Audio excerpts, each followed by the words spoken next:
J'ai tué mon beau-père d'un sourire. Pas avec un couteau ou un poison, non, ce serait trop vulgaire, trop américain. Avec un sourire calculé, affûté comme une lame de guillotine, j'ai effacé 30 ans de sa vie en une soirée. Et le plus beau? Il n'a rien vu venir. Personne ne l'a vu. Sauf moi, bien sûr. Parce que la vengeance, en France, ce n'est pas du sang sur les pavés, c'est du venin distillé dans les couloirs feutrés des dîners bourgeois, où les couteaux à huîtres servent à trancher plus que du poisson. Vous pensez que je bluffe? Imaginez, Paris, été 2023, la chaleur qui colle les chemises sur la peau comme un reproche. J'ai 32 ans, un fils de 5 ans qui court partout avec l'énergie d'un TGV, et un compagnon appelons-le Alexandre, pour la bienséance qui m'a tendu la main quand j'étais au bord du gouffre. Mais avant lui, il y avait eux, mes beaux-parents. Ou plutôt, l'ombre d'un mariage raté, un fantôme nommé Marc, mon ex-mari, qui m'a largué comme un vieux ticket de métro usé.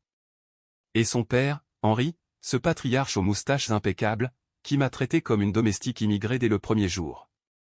Tu n'es pas de notre monde, ma petite, qu'il me disait, les yeux plissés derrière ses lunettes à monture d'écaille. Oh, comme j'ai haï ce ma petite. Comme j'ai rêvé de lui faire ravaler ses mots, mot par mot. Le hoop qui vous retient. C'est que j'ai attendu. Pas des mois, non des années. J'ai reconstruit ma vie, pierre par pierre, avec Alexandre dans notre petit appartement du Marais, où les murs sentent encore le plâtre frais et les promesses. Et puis, un soir d'octobre, Alexandre m'annonce, j'invite tes beaux-parents. Pour que Théo les rencontre enfin. Mon cœur s'est arrêté. Pas de joie, non. De triomphe. C'était l'occasion. La mienne. Filin, SS1, les fantômes du passé. Paris, ce matin-là, se réveillait sous un ciel d'un bleu impitoyable, comme si la ville elle-même conspirait à feindre l'innocence. J'étais dans la cuisine, les mains plongées dans la pâte à brioche, le beurre ramollissant entre mes doigts comme une chair trop tendre. Théo, mon petit soleil de 5 ans, babillait sur son tabouret haut, ses boucles blondes collées par le lait chocolaté qui dégoulinait sur son menton. « Maman, c'est qui les grands-pères qui viennent » demanda-t-il, les yeux écarquillés comme des soucoupes. « Des amis de maman, chérie. Des gens importants. » Mensonge numéro 1. Henri et Claire, mes ex-beaux-parents, n'étaient pas des amis. Ils étaient des chaînes. Henri, avec son air de notaire en retraite qui juge le monde depuis son fauteuil Voltaire, et Claire, sa femme, cette ombre effacée qui hochait la tête à ses moindres caprices. Il n'avait jamais pardonné à Marc de m'avoir épousé ou une fille du peuple, comme il disait, élevée dans une HLM de banlieue parisienne, sans argent ni pédigré. Notre mariage avait duré 7 ans, 7 ans de dîner tendu où Henri me toisait par-dessus son verre de Bordeaux, 7 ans où Claire feignait l'intérêt pour mes recettes de couscous maison tout en murmurant à l'oreille de son fils, « Trouve-toi une vraie Française ». Et puis Marc était parti. Pour une vraie Française, justement, une avocate aux ongles manucurés et aux origines bordelaises impeccables. Divorce express, garde partagée de Théo mais pas un centime de pension alimentaire en plus du minimum légal. Henri avait applaudi en silence, j'en étais sûr. C'est mieux ainsi, m'avait-il dit au tribunal, sa voix rauque comme du gravier sous les pneus. Tu n'étais pas faite pour nous.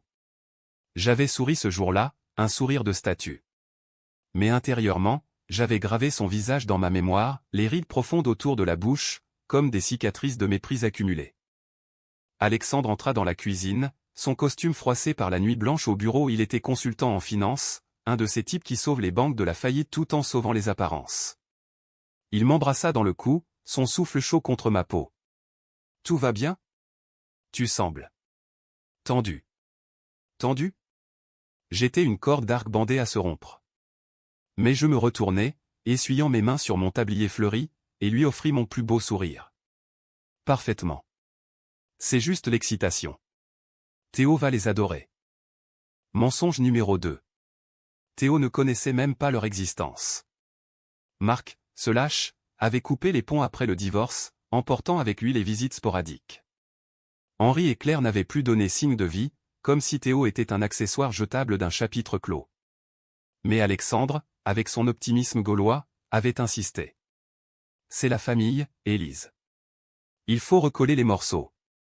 Pour Théo. Pour Théo, oui. Et pour moi. Pour planter la graine de la vengeance dans le jardin impeccablement taillé de leur hypocrisie. La journée passa dans un tourbillon de préparatifs. J'envoyai un SMS à Claire, ravi de vous accueillir dimanche. Apportez du vin, Henri adore le Saint-Émilion.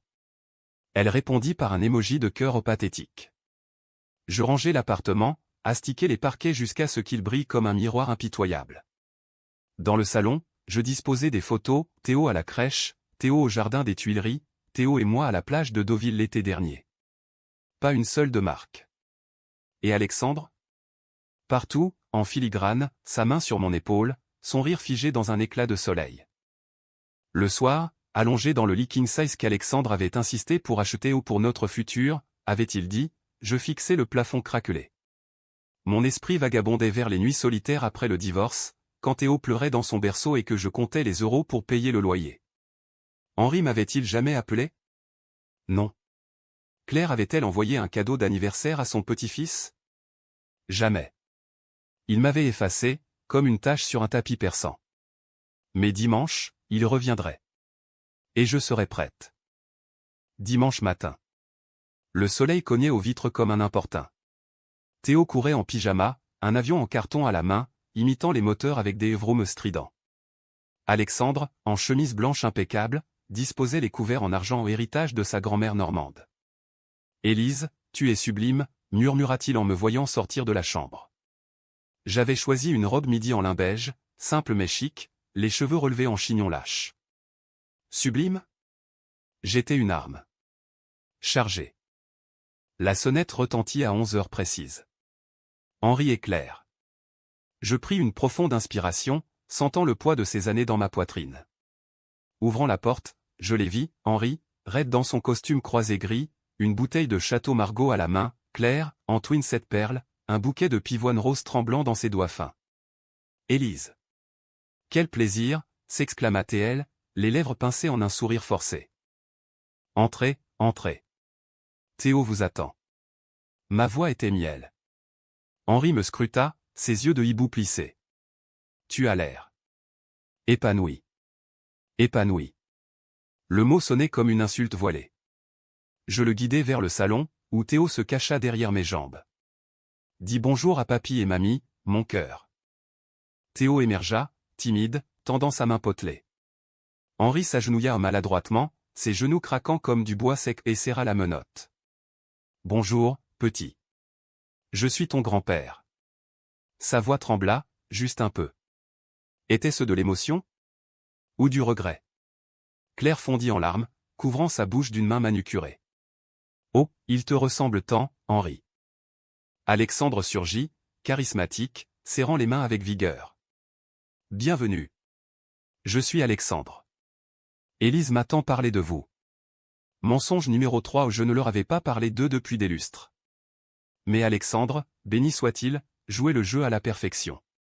Il déboucha le vin, versa les coupes, et bientôt, le salon s'emplit de rires forcés et de questions anodines. Et ton travail, Élise? Toujours dans l'édition, demanda Claire, sirotant son verre. Directrice adjointe, maintenant. Chez Gallimard. Fait. J'avais gravi les échelons, livre après livre, tandis qu'ils ignoraient mes appels. Henri hocha la tête, impressionné malgré lui. Bien. Bien. Théo grimpa sur ses genoux, curieux, et pour la première fois, je vis une fissure, le patriarche, fondant sous le regard innocent de l'enfant qu'il avait abandonné. Le brunch s'étira, les assiettes de charcuterie et de fromage disparaissant sous les couverts. Alexandre raconta des anecdotes drôles de ses voyages à Lyon, Claire rit poliment, Henri observa. Et moi? J'observais plus encore. Chaque regard qu'il posait sur Théo, chaque mon petit-fils qui échappait à ses lèvres comme un aveu coupable. La graine était plantée. Bientôt, elle germerait en poison. Mais ce n'était que le début. La vraie vengeance, celle qui ronge de l'intérieur, viendrait plus tard. Quand ils penseraient avoir reconquis leur place. Quand ils baisseraient la garde. Alors, je frapperai. Pas avec des mots. Avec la vérité. La leur, enterrée depuis des décennies. Les semaines suivantes furent un ballet délicat, une valse sur un fil tendu au-dessus du vide. Henri et Claire revinrent, d'abord sporadiquement un thé l'après-midi, une promenade au Luxembourg avec Théo en poussette. Puis, plus souvent. Alexandre les encourageait, innocents, voyant en eux la famille élargie qu'ils n'avaient jamais eue, orphelin de parents dans un accident de voiture 20 ans plus tôt. C'est bon pour Théo d'avoir des grands-parents, insistait-il, ses yeux verts pétillants de cette naïveté que j'adorais en lui. Moi? Je jouais la fille prodigue revenue au bercail. Venez pour Noël, leur proposai-je un soir, au téléphone, ma voix chaude comme un feu de cheminée. Claire gazouilla son enthousiasme, Henri grogna un assentiment bourru. Parfait. Noël, à Paris, c'est du Dickens revisité à la sauce française, dinde farcie, bûche au chocolat, et des secrets qui mijotent sous les guirlandes scintillantes. Mais avant cela, je creusais. Discrètement. J'appelais Marc, mon ex, sous prétexte d'organiser les fêtes pour Théo. Papa viendra le 24, chez toi, annonçai-je. Sa voix, au bout du fil, était lasse, usée par ses nuits blanches en salle de tribunal. Élise, ne me demande pas de jouer les médiateurs avec mes parents. Tu sais comment ils sont. Oh, je sais. Et comment? Marc m'avait raconté, un soir ivre de regrets, les dessous de la famille, Henri, l'homme d'affaires impitoyable qui avait bâti son empire immobilier sur le dos de ses employés, évitant les impôts comme on esquive la pluie. Et le secret, une maîtresse, des années durant, une secrétaire aux hanches généreuses qui avait pondu un bâtard à un frère illégitime pour Marc, caché dans les faubourgs de Versailles. Claire savait. Et se taisait, par loyauté ou par peur. Je notais tout. Dans un carnet noir, caché sous une pile de manuscrits inachevés dans mon bureau. Pas pour écrire un roman en quoi que l'idée me titillait mais pour cartographier les faiblesses. La vengeance n'est pas un coup de sang, c'est une chirurgie. Précise. Froide. Noël arriva, enveloppé de flocons timides qui saupoudraient les toits haussmanniens comme du sucre glace. Notre appartement, décoré de guirlandes en sapin frais et de boules soufflées à Murano, respirait la chaleur bourgeoise. Théo, excité, déchirait les papiers cadeaux avec des cris de joie. Marc arriva en premier, mal à l'aise dans son pull en cachemire, évitant mon regard. Joyeux Noël, Élise. Je l'embrassai sur les 2 joues, sentant son parfum boisé au celui que j'avais choisi pour lui, autrefois. Puis Henri et Claire, chargés de paquets, un train électrique pour Théo, une écharpe en soie pour moi. Pour que tu restes au chaud, ma petite, dit Henri, et cette fois, le ma petite sonna presque tendre. Presque. Nous nous assîmes à table, la dinde trônant comme une reine dépossédée, le vin coulant à flots. Alexandre porta un toast à la famille. Celle qu'on choisit, celle qu'on reconstruit.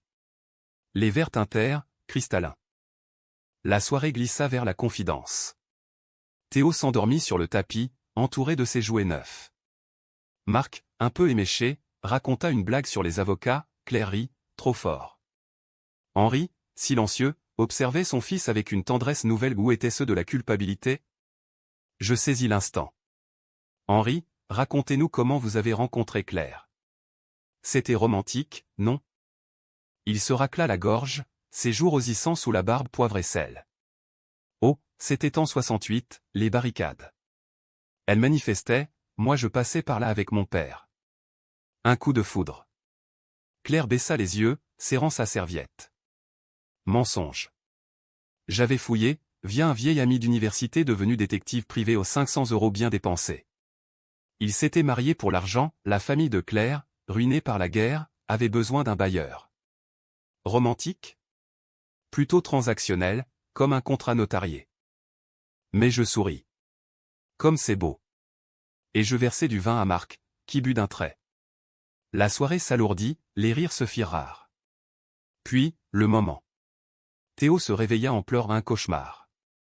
Je le pris dans mes bras, le berçant dans la chambre obscure. De retour au salon, je les trouvai tous les 3, Henri, Marc et Claire, figés dans un silence pesant. Marc avait lâché, dans un hoquet, père, et si on parlait d'eux? Tu sais, de Versailles? Henri blêmit. Claire se raidit. Je m'assis, innocente. Versailles? La maison de campagne? Marc secoua la tête, les yeux vitreux. Non, Élise. L'autre? Celle où père allait. Voir sa secrétaire. Le silence tomba comme une lame. Henri se leva, le visage congestionné. Assez. Ce n'est pas le moment. Mais le mal était fait. La fissure s'élargissait. Claire murmura, Marc, tais-toi. Alexandre, perplexe, intervint, tout va bien, Je posai ma main sur la sienne. Juste des vieux souvenirs. Rien de grave. Rien de grave? C'était le début de la fin. Cette nuit-là, seul dans la chambre d'Amy, Henri ne dormit pas. Je l'entendis marcher, ses pas lourds sur le parquet. Et moi, lové contre Alexandre, je souris dans le noir. La graine germait. Bientôt, les racines fissureraient tout. Les jours suivants, les appels se firent pressants. Claire, Élise, chérie, oublions cette bêtise.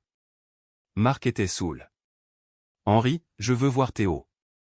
Seul. Refus poli. Passant Alexandre. Je les tenais en laisse, tirant doucement. Marc m'appela, paniqué, « Qu'est-ce que tu as dit à père ?» Il est furieux. Rien, mentis-je. Tout, en vérité. Janvier apporta le froid, et avec lui, ma première offensive. J'invitai Claire à un thé chez Angelina, sous les dorures du Ritz. Parlons, toi et moi.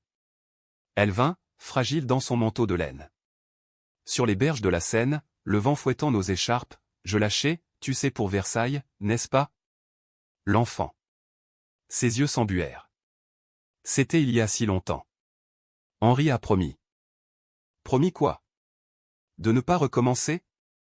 Je la serrai dans mes bras, feignant la compassion. Je ne dirai rien. Pour Théo. Mensonge numéro 4. J'enregistrais tout, sur mon téléphone.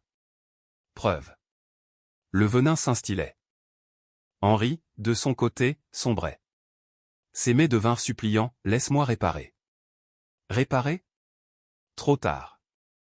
J'organisai un dîner de réconciliateurs chez eux, dans leur hôtel particulier du 16e.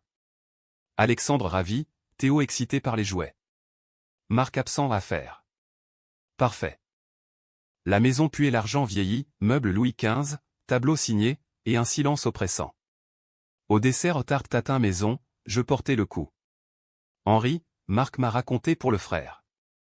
Le petit garçon à Versailles. Il lâcha sa fourchette, le métal tintant comme un glas. Claire étouffa un sanglot. Alexandre fronça les sourcils, Élise. Innocent, mon amour. Juste pour guérir les plaies. Mais les plaies saignaient. Henri se leva, tremblant. Sortez. Tous. Théo pleura. Nous partîmes, laissant le chaos derrière nous. Dans la voiture, Alexandre me serra la main. Qu'est-ce qui t'arrive? Je pleurais aux vraies larmes, cette fois. Je veux juste protéger Théo. Il me crut. Bien sûr. La vengeance progressait. Lentement. Irrémédiablement. Février s'abattit sur Paris comme une malédiction grise, la pluie martelant les fenêtres comme des accusations. Henri avait coupé les ponts au plus d'appels, plus de visites. Claire, elle, s'accrochait, désespérée, m'envoyant des messages larmoyants, « Élise, pardonne. Viens dîner. » Seul. Je refusai. Doucement. Pas encore. Laisse le temps. Le temps. Mon allié le plus fidèle. Chez Gallimard, je croulais sous les manuscrits ou des romans d'amour frelatés, des thrillers prévisibles. Mais le soir, dans mon bureau exigu, j'écrivais le mien. Pas un livre. Un plan. Étape par étape, exposer le bâtard, ruiner la réputation d'Henri auprès de ses pairs au Rotary Club, forcer Claire à choisir. Et Marc? Le laisser pourrir dans sa culpabilité. Alexandre remarqua mon humeur. Tu es distante. Nous faisions l'amour moins souvent, ses mains sur ma peau comme des questions muettes. C'est le travail, mentais-je, me levant contre lui. Il sentait bon le savon de Marseille, ce parfum simple qui m'avait fait tomber amoureuse 3 ans plus tôt, dans un café de Montmartre où il avait renversé son café sur ma jupe. Désolé, mademoiselle. Puis-je vous offrir un nouveau pantalon? Avocat raté, consultant triomphant. Il m'avait sauvé du vide. Mais la vengeance me rongeait, un cancer lent. Théo, sentant la tension, collait de plus en plus, « Maman, pourquoi grand-père ne vient plus ?» Je le serrais fort, inhalant son odeur de shampoing à la fraise. Il est occupé, mon trésor. Mais il t'aime. Avril fleurit, cruel avec ses cerisiers en fleurs le long de la Seine. Claire craqua la première. Elle débarqua un matin, sans prévenir, les yeux bouffis, un chèque à la main. Pour Théo. Pour l'école privée. S'il te plaît, Élise, reviens-nous. Je pris le chèque 10 000 €, assez pour un an de crèche Montessori. Merci. Mais ce n'est pas de l'argent qu'il faut. C'est la vérité. Elle s'effondra sur le canapé, les épaules secouées de sanglots. Henri. Il a vu le garçon, une fois par mois. Pendant 20 ans. J'ai supporté, pour Marc. Pour la famille. Je m'agenouillais, feignant l'empathie. Et si on en parlait à Marc? Pour qu'il sache. Ses yeux s'écarquillèrent. Non. Ça le briserait. Briser. Le mot résonna. C'était mon but. Appeler Marc ce soir-là fut facile. Ton père a un frère. Ton oncle caché. Silence. Puis un hurlement étouffé. Comment tu sais? Je racontais, édulcoré, Claire me l'a confié. Il raccrocha, fou de rage. Le lendemain, scandale, Marc confronta Henri au téléphone, voix hurlante audible depuis le couloir quand Alexandre passa. Tu m'as menti toute ma vie. Henri nia, puis admit, mi-vérité mi-mensonge. La famille implosa. Claire m'appela en larmes, c'est ta faute? Je susurrai, non, c'est le passé qui rattrape. Mais, chaleur étouffante. Alexandre doutait. Élise, ces histoires. Tu les attires. Je pleurais, accusais le stress. Il me pardonna, comme toujours. Théo grandissait, ignorant le chaos que je semais pour lui ou était-ce pour moi. Le coup suivant, le Rotary. Henri y régnait, toast et poignée de main. J'envoyais anonymement un dossier aux photos du bâtard, adulte maintenant, un employé de banque à Nanterre, lettre jaunie. Signé, un ami. Le club bruissa. Henri démissionna, visage défait dans le Figaro, article que je découpais, collé dans mon carnet. Il m'appela enfin. Voix brisée, c'est toi. Je niais, suave. Henri, qu'est-ce qui se passe? Il craqua, viens. Seul à seul. Rendez-vous au café de Flore, table en marbre usée par les coudes des existentialistes. Il était vieilli, moustache tremblante. Pourquoi, Élise? Pour Théo? Je sirotais mon expresso, amer. Pour tout ce que vous m'avez pris. 7 ans de mariage, un fils que vous avez ignoré. Ma petite point. Il pâlit. Je regrette. Laisse-moi voir Théo. Pas sans aveu. Il avoua tout, la maîtresse, l'enfant, les mensonges à Claire. J'enregistrais, discrètement. Maintenant, divorce Claire. Où je balance à Marc le reste, comment tu as détourné l'héritage de ton père pour payer l'appartement de ta catin. Il accepta, yeux morts. La vengeance fleurissait, rouge comme le sang sous la peau. Mais le prix? Mes nuits hantées par des cauchemars où Théo me haïssait. Alexandre, sentant l'abîme, me confronta, qui es-tu devenu? Je mentis encore. Pour la dernière fois?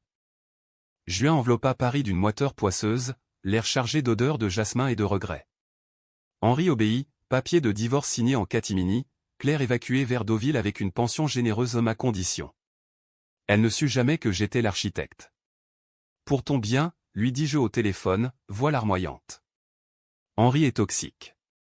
Elle pleura, me remercia. Pathétique. Marc, lui, sombra. Perte d'un gros client au tribunal, nuit blanche arrosée de whisky. Il m'appela une nuit, Élise, aide-moi. Père m'a tout raconté. Tout, sauf mon rôle. Viens, on parle. Il vint, effondré sur mon canapé, Théo dormant à côté. Je suis un imposteur. Mon père. Un menteur. Je le serrai, murmurant, non, tu es Théo espère.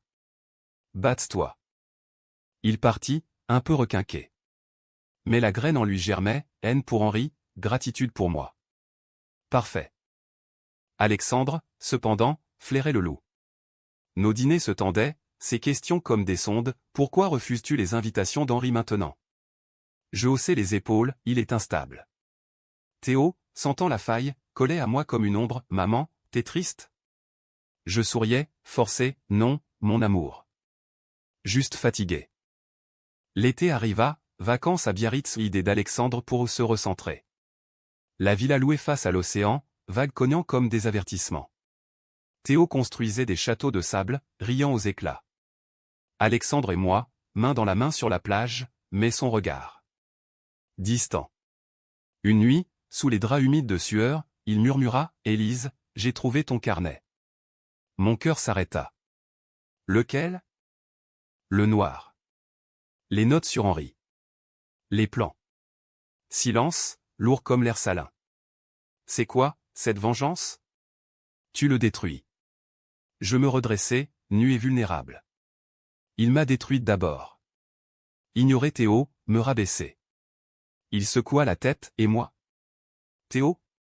On est des pions. Larmes. Dispute. Il partit marcher, seul, jusqu'à l'aube. Le lendemain, très fragile. Mais la brèche était là.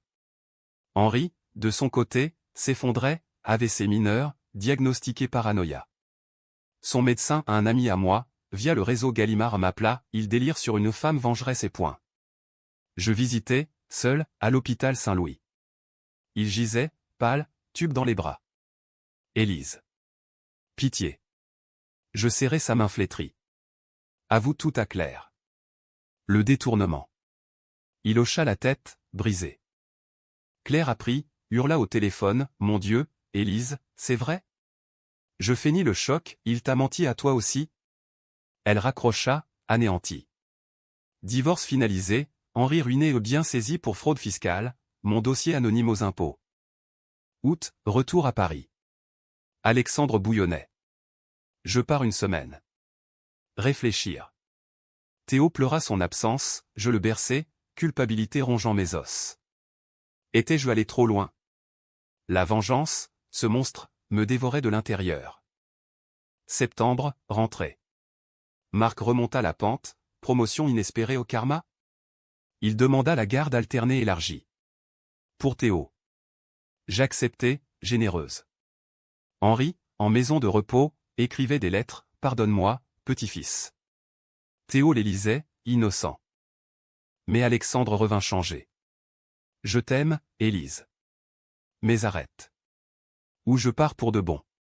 Ultimatum. Je promis. Mensonge numéro 5. Octobre, feuilles mortes dans les parcs. Le climax approchait. J'organisais une réconciliation, dîner chez Marc, tous présents sauf Henri, trop faible. Claire vint, amaigrie, Marc, tendu, Alexandre, suspicieux, Théo, étoile de la soirée. Au fromage, je lâchai la bombe, enregistrement d'Henri, confession complète. Joué sur mon téléphone, voix chevrotante, j'ai volé l'héritage. Pour elle. Silence de mort. Claire s'évanouit, Marc vomit dans l'évier, Alexandre me fixa, horreur dans les yeux. Toi. C'était toi depuis le début. Théo pleura. Chaos. Je me levai, calme. Pour nous protéger. De ces mensonges. Mais ils virent le monstre. Marc, sors d'ici, Élise. Tu n'es pas différente de lui. Seul dans la nuit parisienne, pluie battante, je marchais. Vengé? Oui. Seul? Absolument. Novembre grisailla tout, ciel bas, cœur lourd. Alexandre partit, valise bouclée, laissant un mot, je ne peux pas vivre avec un fantôme. Reviens à toi, Élise. Pour Théo.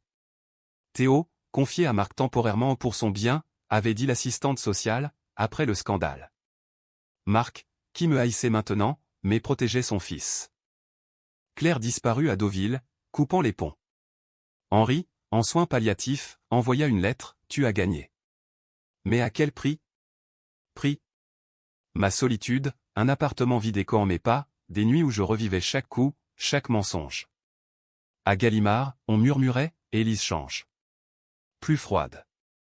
Un manuscrit refusé ou le mien, un thriller sur la vengeance familiale. Ironie. Je marchais des heures, le long de la Seine gelée, me rappelant le brunch inaugural. Leur sourire faux, Théo innocent. Que avais-je fait? Pas détruit Henri, il se détruisait seul, rongé par ses péchés. Non, j'avais fissuré tout, famille, amour, moi-même. Décembre approcha, Noël sans joie. Théo revint pour les vacances, via Marc, il demande de toi. Mon fils, amaigri, yeux hantés. Maman, pourquoi tout le monde crie?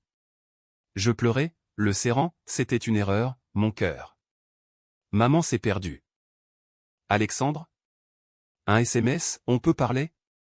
Café du Marais, neige fine tombant. Il était beau, usé. Élise, ta douleur. Je la vois.